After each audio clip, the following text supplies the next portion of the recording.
Welcome to China in Focus. I'm Tiffany Meyer. Our top story: Iran has cut off almost all internet, with more than 80% of Starlink satellite connections disrupted. Experts say the regime is using a military-grade jamming equipment, likely supplied by China or Russia. President Trump says Cuba's oil lifeline from Venezuela is over, signaling tougher action against communist regimes in the Americas. That's what Trump's going to use, and he'll do it without firing a shot. So I support this move. I hope we can end the communist reign on Cuba. From being captured to being forced out of power, we look at how the Chinese Communist Party's authoritarian allies have lost power one after another. President Trump is once again asserting that the U.S. needs to take control of Greenland from Denmark. Why is that important for him to counter China and Russia?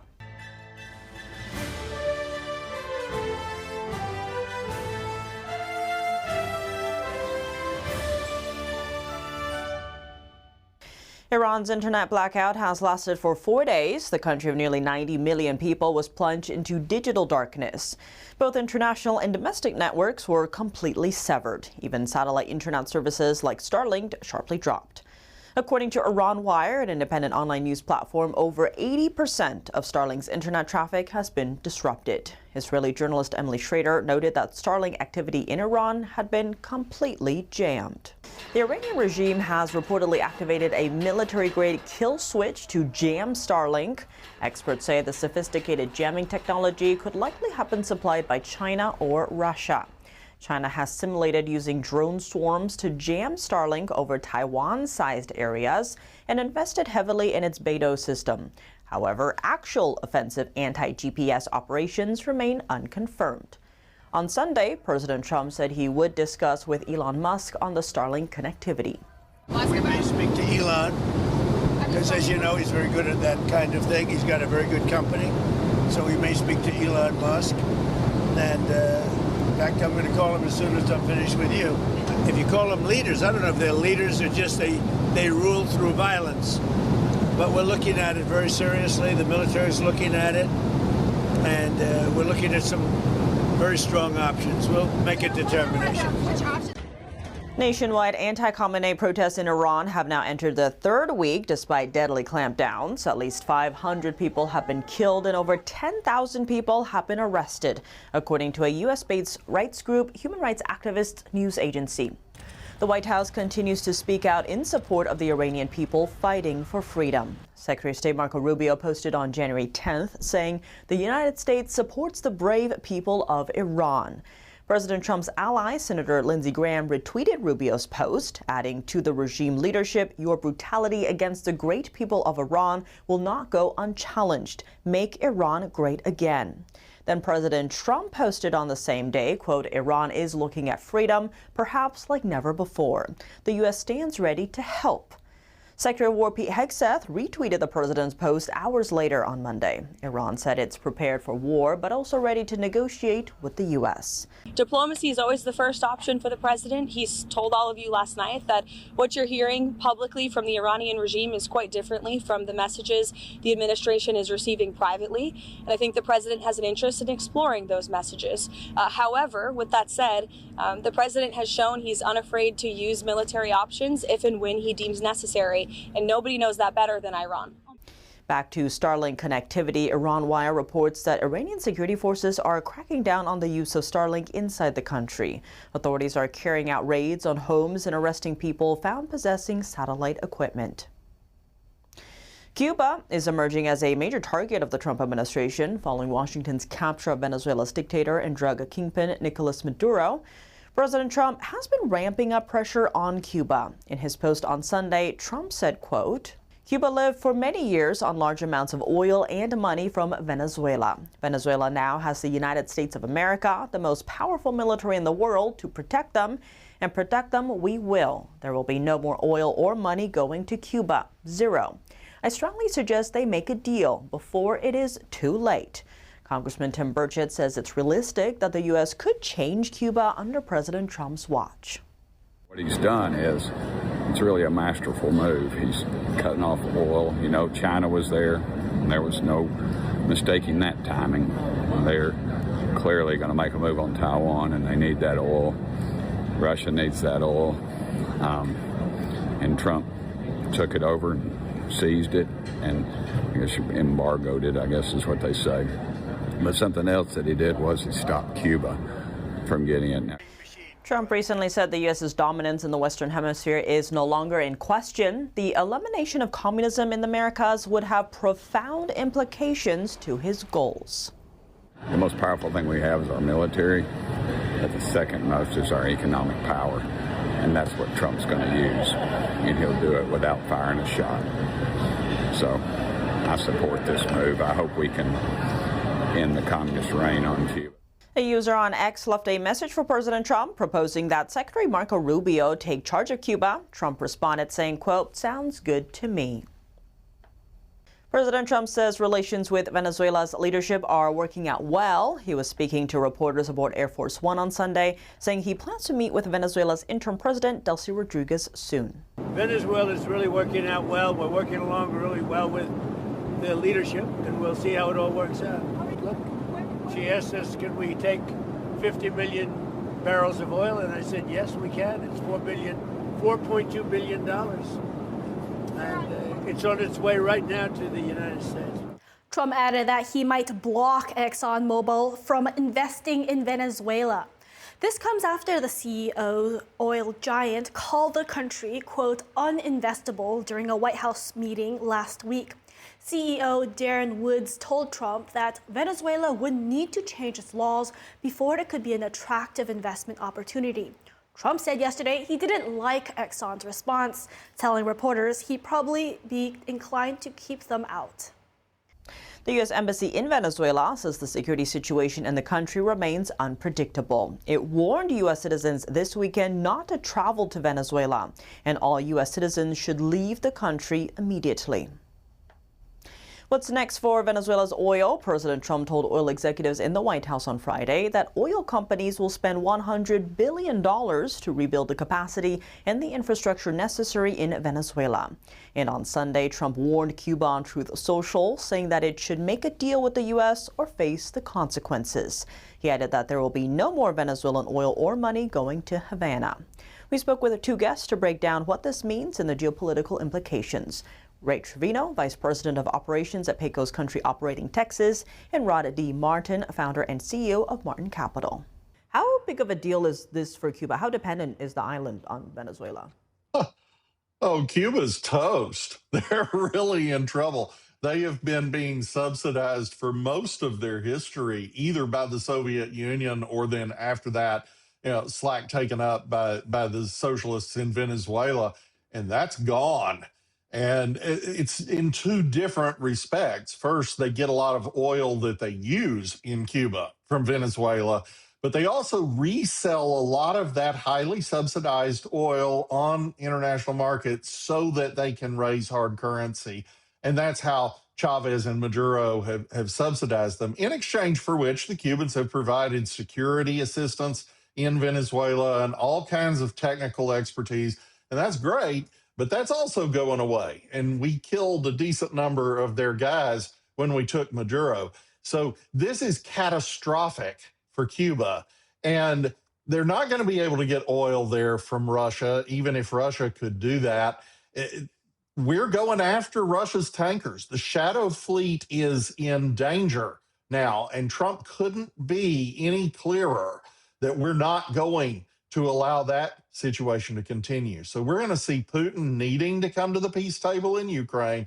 We're going to see Cuba needing to make a deal. And if the Cuban regime wants to make a deal that Maduro did not make, they might survive in some form. Otherwise, they're gone. I want to dig into the geopolitical implications a bit more, but Ray, first, Caracas and Washington are progressing on a $2 billion deal to supply up to 50 million barrels of Venezuelan oil to the U.S., with proceeds going to U.S. Treasury supervised accounts. Talk to us about the Venezuelan crude, though. It's known to be quite thick. How easy is it to process, and where would this oil end up in the U.S., for example? Could we see prices coming down at the pump here at home? That's a great question. And to actually begin to see the prices come down at the pump with Venezuelan oil will take months. The infrastructure alone will take months. And then, of course, we got to start pumping it. So, being ultra conservative, we won't see any true effects of increased barrels globally for months. What this does for the American people, though, is give us that assurance that our strategic petroleum reserves are refilled after this previous administration that depleted them just for political points. Now, to talk about why the president is going to be controlling this money, let's not forget the fact that in Venezuela, money was going to China, Russia, and terrorist groups. So we want to make sure that when we hand them the money, we're not just blindly handing them the money so that they can turn around and give it to our adversaries. And Rod, I want to go to your earlier point about the geopolitical implications here, especially for China, Russia, Iran, et cetera. Specifically for China, though, Venezuela signed on to the global infrastructure project known as the Belt and Road in 2018. And when it couldn't pay its debts, it often used oil. Given that, how big of a blow is this specifically to China? Oh, it's a terrible blow. And it's an even bigger blow to their geopolitical ambitions. We have a tremendous advantage over the Chinese by having the first island chain. So from Luzon through Taiwan, up through the Ryukyus to Japan, we're holding the Chinese Navy in check.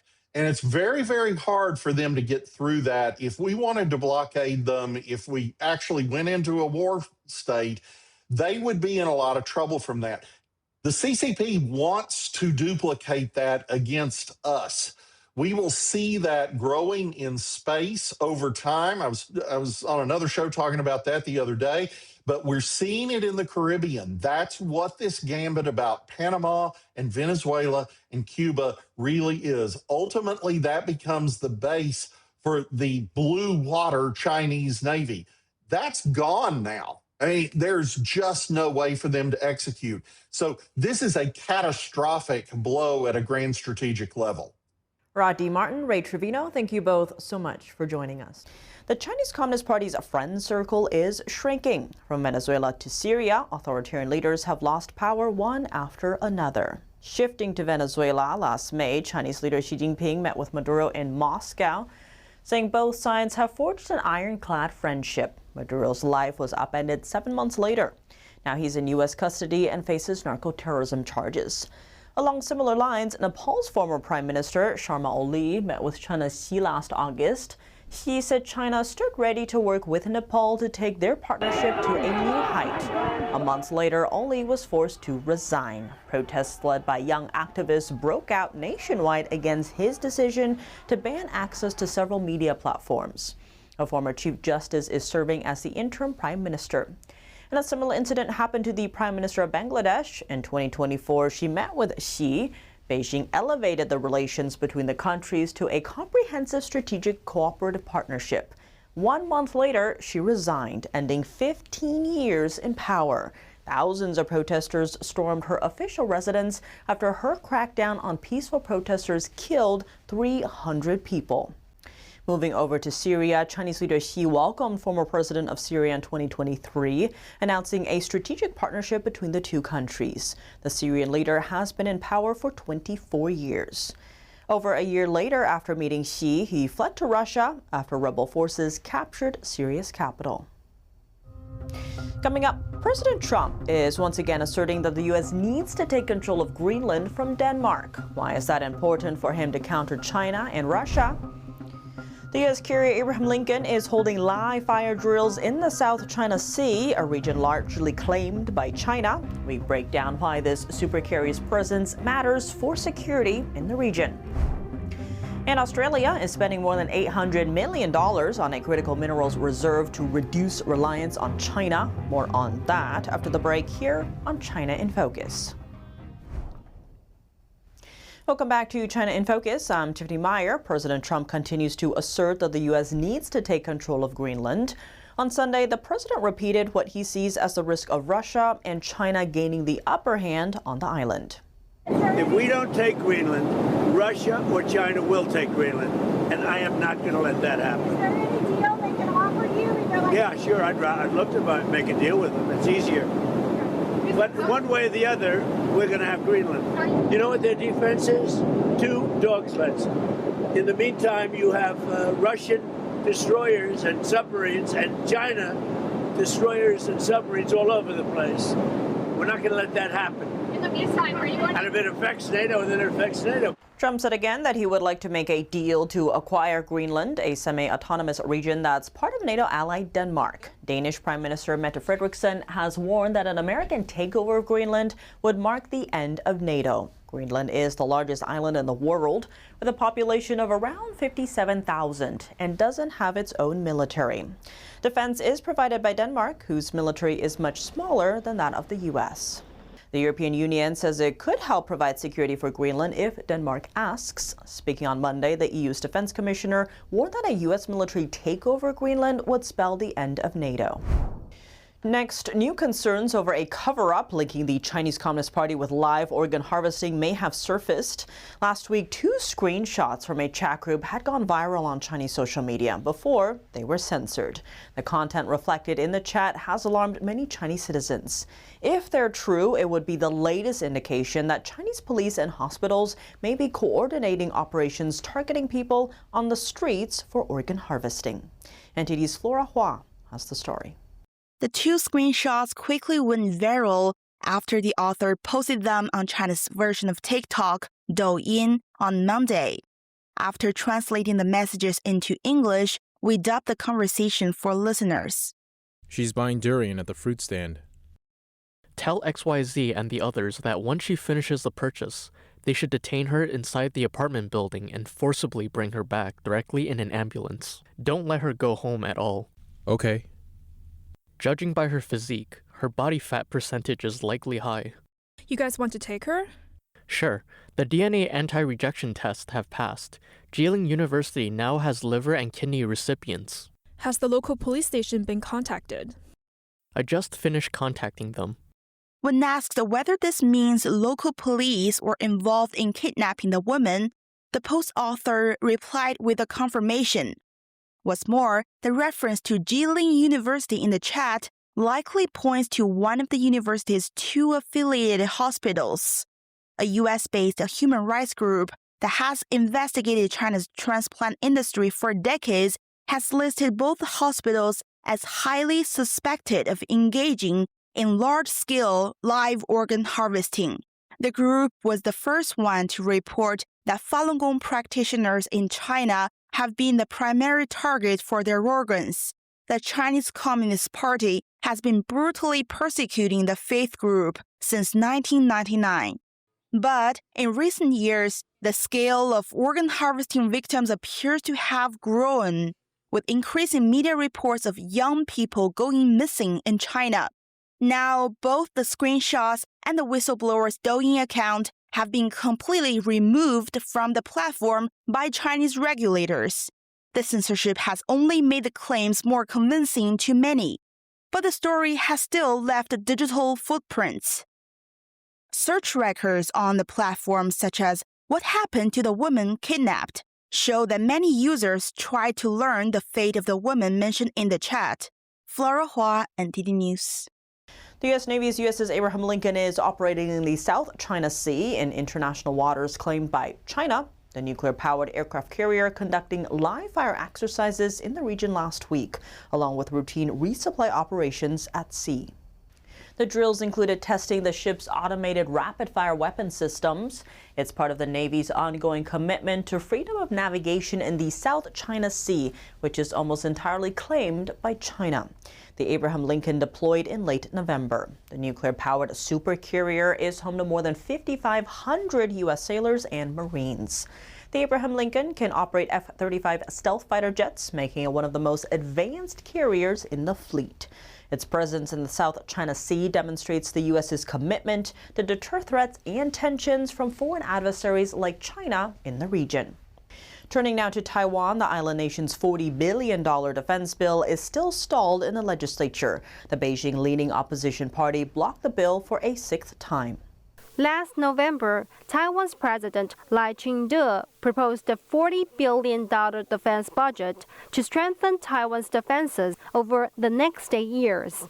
More than a month later, the bill is still stalled in Taiwan's legislative yuan by the opposition parties. The United States de facto ambassador to Taiwan, Raymond F. Green, visited the Speaker of Taiwan's legislative yuan last Wednesday to discuss U.S.-Taiwan security cooperation. But 2 days later, the opposition parties, the Kuomintang and the Taiwan People's Party, voted for the 6th time to block the budget. I hope Director Green's efforts will not have been in vain, and I urge the Kuomintang to recognize the importance of the defense budget, emphasizing that Taiwan's security and cross-strait stability are matters of global concern. President Lai's party lost its legislative majority in 2024. Taiwan's legislature is now controlled by the KMT, an opposition party widely seen as favoring closer ties with Beijing. Reporting from Taiwan, Joe Chu, NTD News. U.S. ally Australia is moving to secure critical minerals that are essential for national security and modern technology. It comes as concerns grow over China's control of global supply chains. The Australian government is creating an over $800 million strategic reserve focusing on antimony, gallium, and rare earth minerals. These materials are critical for the production of fighter jets, semiconductors, and electric vehicles. On Monday, Australia said its treasurer is going to discuss the plans with the U.S. and other allies as global finance leaders meet in Washington. The move is part of a broader effort by the U.S. and its partners to reduce dependence on China. China currently dominates much of the critical mineral markets. Last year, Beijing limited exports of minerals like gallium and antimony, disrupting the supply chains of Western defense and tech manufacturers. And following recent tensions with Japan, Beijing blocked rare earth exports to the country due to disputes over Taiwan. Meanwhile, the Democratic Republic of Congo is sending its first shipment of copper to the U.S. The Congo is the world's second largest supply of copper and home to the largest reserves of cobalt, which are critical for battery production. China has long held a dominant role in Congo's copper and cobalt production. In return, the U.S. will help Congo manage its conflicts with its adversaries in Rwanda. That's all for today's China in Focus. I'm Tiffany Meyer. If you have any feedback on the show or have something you'd like to see us cover, send us an email at chinainfocus@ntd.com. We'd love to hear from you. For round-the-clock original news coverage, visit us at ntd.com or download our NTD app. Thanks for watching. See you tomorrow.